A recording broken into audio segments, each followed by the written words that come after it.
Bonjour lumineuse Luciole, j'espère que vous allez bien, c'est Lucie et bienvenue dans un nouvel épisode de Patouille Thérapie. Et cette fois, on va vraiment patouiller avec de la peinture, du gesso, du tamponnage, des pochoirs, bref, on va s'inspirer des techniques mixtes, plus connues sous le nom anglais de Mixed Media, pour faire émerger quelque chose. Cette séance est directement inspirée de la vidéo d'Emily qui m'a redonné envie de faire du n'importe quoi, comme elle le dit humblement, et elle est aussi inspirée de la séance de tisane philo avec mon ami Jean-Louis mardi dernier, coucou Jean-Louis, où nous avons parlé de plein de choses, et j'ai notamment essayé d'expliquer le bonheur thérapeutique de déchirer des bouts de papier et de les recouvrir avec plein de matières différentes pour transformer et transmuter des émotions. C'est la technique de l'alchimiste de Anne-Marie Jobin dont j'ai déjà parlé dans une vidéo, et je vous mets le lien vers la vidéo de Anne-Marie Jobin en barre d'infos.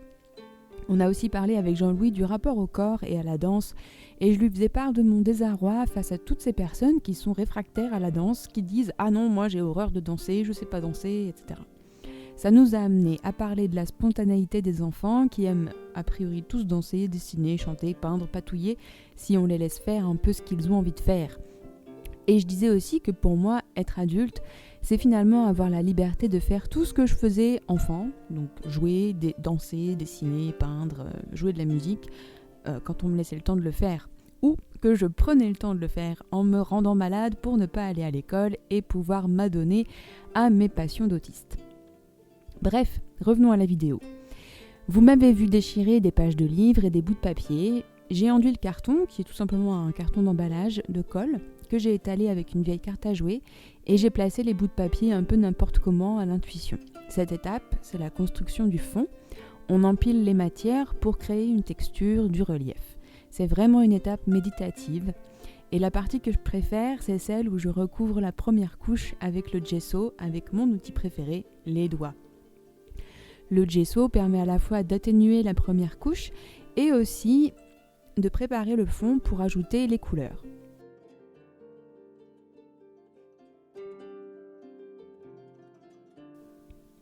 J'utilise mon sèche-cheveux pour accélérer le séchage de chaque couche, même si je crois que je préfère quand même le séchage naturel qui permet de bien prendre son temps et de redécouvrir la réalisation au fur et à mesure. Mais pour les besoins de la vidéo, j'ai voulu aller un peu plus vite. Ensuite, j'utilise un pochoir et mon encre Vintage Photo pour commencer à ajouter des motifs et de la couleur. Pensez à bien essuyer vos pochoirs, j'oublie tout le temps, c'est pour ça que je le dis, et je suis pas très soigneuse avec mes outils, j'aime bien les voir vivre, mais bon, des fois ça les abîme plus qu'autre chose. Maintenant j'ajoute la couleur avec de l'aquarelle que je fais bouger sur la feuille, enfin sur le carton, en vaporisant un peu d'eau, et je la laisse couler et trouver son chemin à travers les aspérités créées par les papiers collés, le gesso et le pochoir.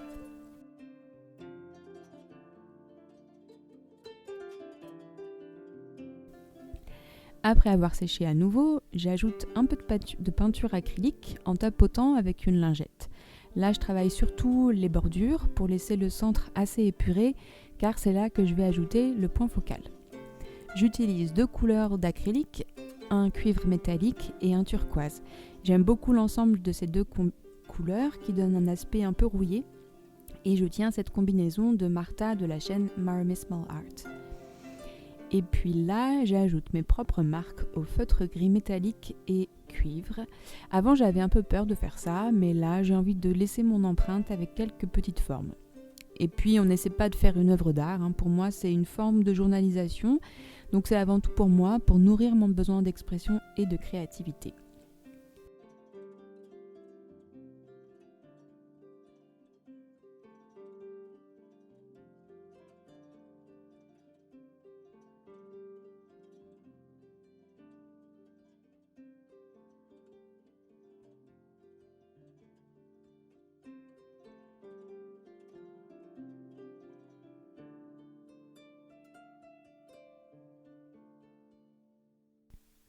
Pour terminer ce fond, j'ajoute quelques tamponnages sur les bords.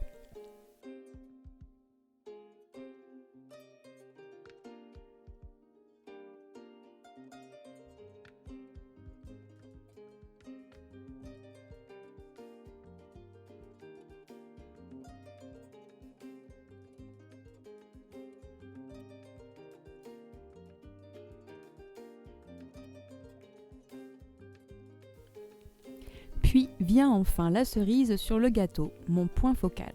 C'est un dessin que j'ai réalisé quand j'avais 12 ans et que j'étais complètement fascinée par la danse péruvienne et particulièrement la marinera norteña, qui est une danse de la région de Trujillo au Pérou. J'ai amélioré un petit peu le dessin avec mes gel pens à paillettes et j'ai reprécisé les traits au feutre fin.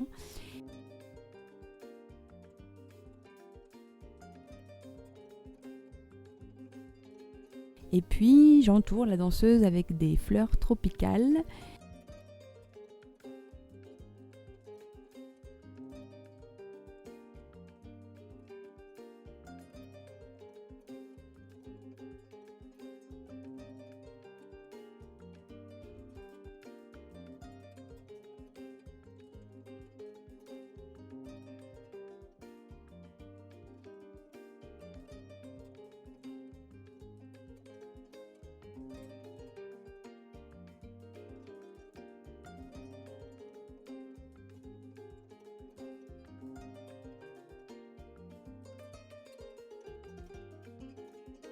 Et pour terminer, je cherche dans mon enveloppe à mots et à phrases un titre pour cette page.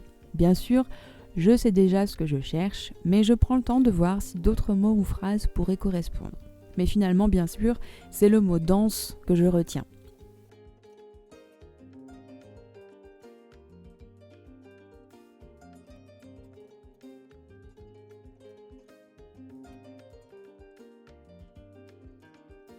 Et voilà.